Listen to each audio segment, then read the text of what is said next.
Well, hello, everybody. I'm Mariana Klapsick, and I am the manager of PR, Communications, and Creative here at Mary Kay Cosmetics. And I'm pleased to have with us Erin Griver, Director of Women's Services for Mission Services of Hamilton, and Lynda Rose, General Manager of Mary Kay Canada and Mary Kay Charitable Foundation board member.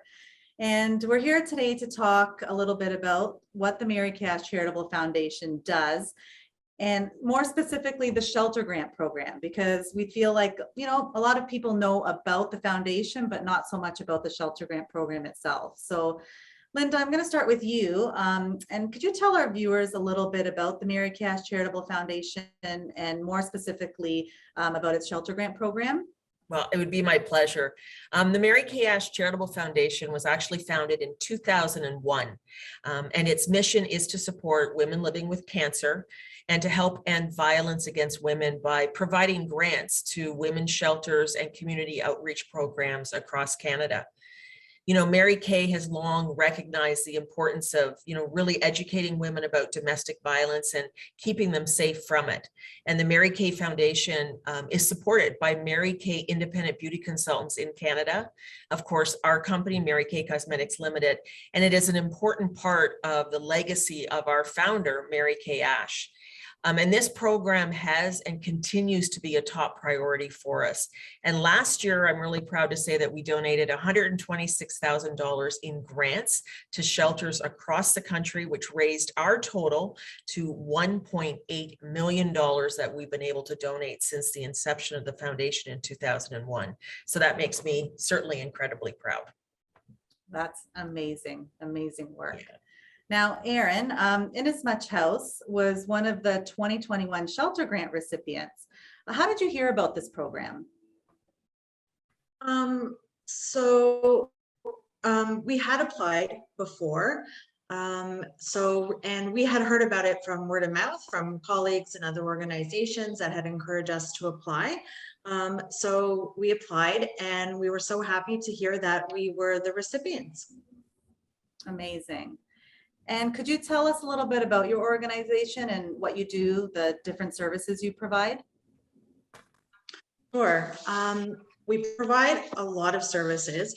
We are primarily a shelter, a 40-bed shelter for women and children who have experienced abuse and or homelessness. The 40 beds are individual rooms and bathrooms. We provide food and necessities, programming, groups, and all different kinds of programming, which I'll get into now. But that's our primary purpose, is to be a temporary emergency shelter for women and children who are fleeing violence and abuse. We have a child and youth program, which consists of child and youth workers who meet with moms and children. They have groups. We have a partnership with an agency called Thrive in Hamilton, which provides therapy to children who have experienced trauma. We have a psychologist that comes in for a full day once a week. We have a LEAF program, which stands for Learning Effective Anti-Violence in Families. And it's a program for moms and children who have experienced abuse to come together and do groups together. They come together, they have a meal together, they do a group with moms and kids, and then we have separate groups for the mom and then separate groups for the children based on age. And that happens once a week it's a 12-week program, and that happens 3 times throughout the year. And we also have one-on-one for moms through the child and youth program. We also have a tremendous amount of off-site programming that we do in the child and youth program. We have activities that are planned, for example, all summer. Now that we're getting out of the pandemic, we're able to access activities off-site and take kids off-site to do programming and activities, which is great. We have a legal advocacy program. So we have a legal advocate who provides information and help to women in the shelter and women in the community free of charge. It's legal help and advocacy regarding your rights in regards to legal aid, family law, criminal law, immigration law, access to family lawyers, criminal lawyers, immigration lawyers, helping women apply for legal aid, going to lawyers' appointments, escorting women to court, to legal appointments, and helping them walk through that entire process. In also being a liaison for victim witness, victim services, and other organizations related to the criminal justice system. We also have a transitional housing support program, and we have 2 workers who provide transitional housing support to women in the shelter and women in the community. It is to help our clients to apply for safe and affordable housing, and to any housing programs, transitional housing programs in the community, also to help find market rent accommodations as well. It also helps women keep housing. In certain situations, we can do shelter diversion through these housing workers, and we can help them maintain their housing instead of having to go into shelter. We also have a harm reduction worker who is on site 20 hours per week. And that harm reduction worker is primarily helps to meet with clients regarding safe substance use and anything related to harm reduction and substance use, including harm reduction supplies, wound care, referrals into the community. We also have a full-time gender-based violence and mental health counselor that provides one-on-one counseling to our residents and to women in the community. Wow. And that's pretty much a brief summary of what we do here. There's lots more, but that's the basics. I'm thank you for sharing that, because honestly, I think sometimes, people know what you do and that women can come to a shelter to get help, but not realizing the actual resources that you provide to these women and children is just outstanding, incredible work. So thank you for going into detail about that. That's unbelievable. And it's all free and confidential. And one of the other things I actually forgot to mention is during the pandemic, one of the things that happened, we had a phone crisis line previous to the pandemic. And then when the pandemic happened, we looked at our crisis line numbers, and the crisis line numbers were decreasing. We weren't getting as many calls. And what women who were coming into shelter, our new intakes, were reporting that they weren't calling the crisis line because they were having to isolate in lockdown with their abusive partner. So they had less opportunity to make a safe call to the crisis line because their partner was always present with them. So, which increased their risk of violence if they were to call a crisis line. So we realized that we had to pivot and change the way that we do service provision with our clients. So one of the things that we looked at was a text-based crisis line and a web-based chat crisis line, which is secure and confidential. So we were able to quickly get funding for that and implement it by June of 2020. And we've maintained that throughout. And then we saw numbers of our crisis line not only go back to the numbers that we expected, but far exceed them. And that has been really essential tool in helping women access safe shelter. That's amazing. And we've been hearing that, and you've been seeing a lot out in, in the press and the media, and the numbers of, domestic violence on the rise, like you said, during COVID, when people were in isolation and didn't have, the usual options. So the fact that you were able to implement that so quickly, again, it's just so incredible, and it must have saved so many lives. So I think it really did, because when we looked at the data from police, for example, in Hamilton, the reports of incidents that police were responding to in regards to domestic violence dramatically increased. And the clients that were coming in, they were reporting not only frequency of violence was increasing, but the level of severity in the violence that they were experiencing was increasing. So it really increased in all ways when the pandemic hit. And so we were really happy that we were able to find an alternative way for women to connect with us, to do safety planning, and to get them a safe space in the shelter. Exactly, like being able to send, a quick text, or if they're on a, virtual call or something, to be able to have the web chat. That's amazing. So congratulations for being able to implement that service. Thank you. And so with the shelter grant that you received, how did you use that, or how did that help Innismutch House?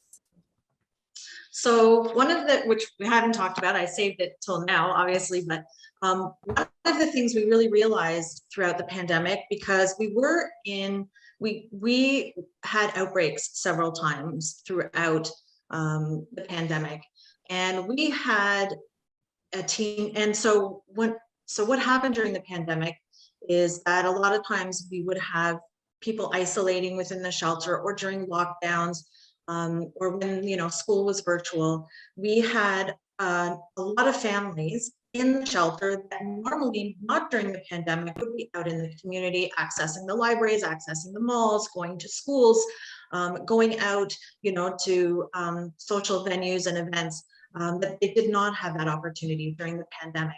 And what we really quickly realized is that we had our teen room, which we have this lovely large space specifically set aside for teens, for youth, was very outdated.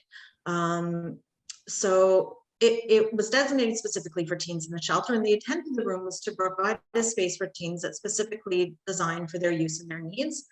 It was a room where they could escape the hectic communal spaces in the shelter that they shared with everyone else, a safe space for them if they wanted to socialize, and connect with other teens. But due to limited funding in the past, the room was kind of cobbled together with furniture that was outdated, on the verge of breaking down or broken. I mean, we had a desk with a hutch over top, like one of the doors was broken off, and it was just, and with teens, they want things that are up to date and current and trendy looking, and this definitely did not look like any of those things. So we had outdated game consoles that weren't usable because they were missing pieces, and games that were available were extremely either outdated or too damaged to play. We had a functional computer in the room, but it was underutilized because the space wasn't inviting or welcoming, or a place that really spoke to having teens in that space. And so now the new room serves as an exciting retreat for teens where they can feel comfortable and relaxed in a space that meets their needs. And the new room is created gender neutral to meet multiple aspects of a teen's life. And the room is creatively divided into 4 different sections. So the first section we have, it's dedicated to gaming and entertainment section, which is outfitted with a new TV, gaming consoles, which is a PlayStation 5 and an Xbox, with subscriptions and new games that are current and relevant to the youth that are playing the games now. We also have a sound bar for their listening pleasure, which is, and we bought this modular couch. So it can provide seating that's versatile. It can either be like a sectional couch, or you can break it up into pieces and have it in different places, so they can really make it what they want and how they want to seat and set it up. And then the second section is a space that's designed to meet the physical and the mental well-being of the youth that are accessing the space. It's a peaceful matted area that is outfitted with multiple fitness equipment. It has weights, exercise band, yoga mats, blocks, meditation cushions, and things like that. And the third section, it's a study space. So this area is created to provide a designated space where teens can complete their schoolwork in a space that's functional and comfortable. Because in the rest of the shelter, each family has their own room. So say you're a family with 4 kids, you can't really study and work in your space and do that work if you've got 3 other siblings in there. And you can't work in the dining room because that's the eating area. There is a computer room, but there's only 1 computer, and it's shared with every other resident and there's 40 beds. There's 40 other people in the shelter. So they have this study space just for teens, so that they can have that to do their schoolwork. And then the 4th space is a communal spot, which is an area where teens can sit down together and they can access board games and they can just have fun together. It's just like a nice sitting space. It also serves as an extension of the study space, should they decide that they want to study together. And we can also use that space for groups for teens that we have. And it's a nice space that's just for them, just where the teens can go. And then another special thing that happened was we created a partnership with a local contemporary mural artist. So if you're familiar with Hamilton, there's a famous street called James Street North. And on James Street North, there are all these beautiful murals. And the most popular mural artist offered to do a mural in our teen room. So we have this gorgeous mural in the teen room as well, which is funky and bright and colorful and edgy and just very teen centered, which is fabulous. So every aspect of the room was designed with youth in mind. And all the decor items were selected with relevance to each section, and all the furniture was selected with comfort, functionality, and durability, but also that each section is unique, but it all gets tied together. So we're really, really happy with the results. I love that you selected the, the teen room. I just think about that age group, and I have a 15-year-old daughter, and it's just such a critical developmental time in their lives, like just in general, never mind going through something like this, and to have that space there specifically for them. And then I just think about the money, like to our viewers out there who donated to the Mary Cash Charitable Foundation, you see where it goes, where it directly goes to help people. And the fact that the shelter grant was able to do that, Yes. it makes me overcome with emotion and pride. And it just baffles me. It's amazing. So. And I agree with you. for And beyond sharing the aesthetics, like that's the aesthetic part, right? That paid for all of that. But what are the effects of that? And that's really what I think you probably want to hear about, because that's the important piece, right? So the effects that this room will have on teens and youth is it will decrease stigma, because when they're in that space, they will see their other peers that are there that are also going through and experiencing the same thing, which will decrease their sense of shame. It'll increase their self-esteem, their self-confidence, their social interaction skills. It will really help them with coping, resiliency, and it's just also creates a safe space and makes them feel like they count and they matter. Because a lot of times with teens, it's one of the groups that sometimes gets overlooked, because there's a focus on the children, the young children, and there's a focus on the mother, and the teens sometimes get overlooked. But it's a really pivotal age, and I feel if we put investment in our youth and make them feel important and help them heal and give them a safe space, that we will see the effects of that positive influence. Oh, thank you for sharing that. Thank you so much. Now, Lynda, I'm sure so many of our viewers are curious as to how they can participate in the shelter grant program. So would you be able to share with us how they can apply? Yes, absolutely. And it's great to hear where the efforts of our sales force and the fundraising and how it does make a difference. So thank you for sharing that. That was incredible. But our shelter grant program runs from August 16th to October the 31st. And all the details and the applications will be available online on maryk.ca when the program opens on August 16th. And we really understand that shelters now receive nominal funding, that their budgets can sometimes only cover the necessities. And that's why a program like this is so vital, because in this case, it's just helping the teens is so key. Our grants, we know, have helped with operating costs like updating technology, security enhancement, building playrooms for children, updating furniture, and so much more. But to Erin's point, they've also helped enhance mental health programs, counseling for children, workshops that help build autonomy, self-esteem, financial literacy, and that foster an opportunity for peer support and mentorship, and just feeling like their life is kind of normal again, going through these programs. But whether it's as simple as a fresh coat of paint or new bed linens or helping fund an entirely new program, the work of the foundation does help to change lives. And that's really our goal at the foundation. Mary Kay Ash, as we know, dedicated her life to helping women and children, and we will continue that legacy through the great works of the Mary Kay Ash Charitable Foundation in Canada. So we hope to have lots of applications. Thank you. Thank you, Erin, for being here and for sharing this, like we said, to share a firsthand account of how the shelter grant program has impacted you and the women and children. Thank you again for being here. And for anybody else who would like more information about the Mary Cash Charitable Foundation, you can go to maryk.ca, and we have a Mary Kay Cares tab, and you can find out more information about this program as well as our mission statement and so much more. So thank you everyone for being with us today. Thank you. Thanks, Mariana.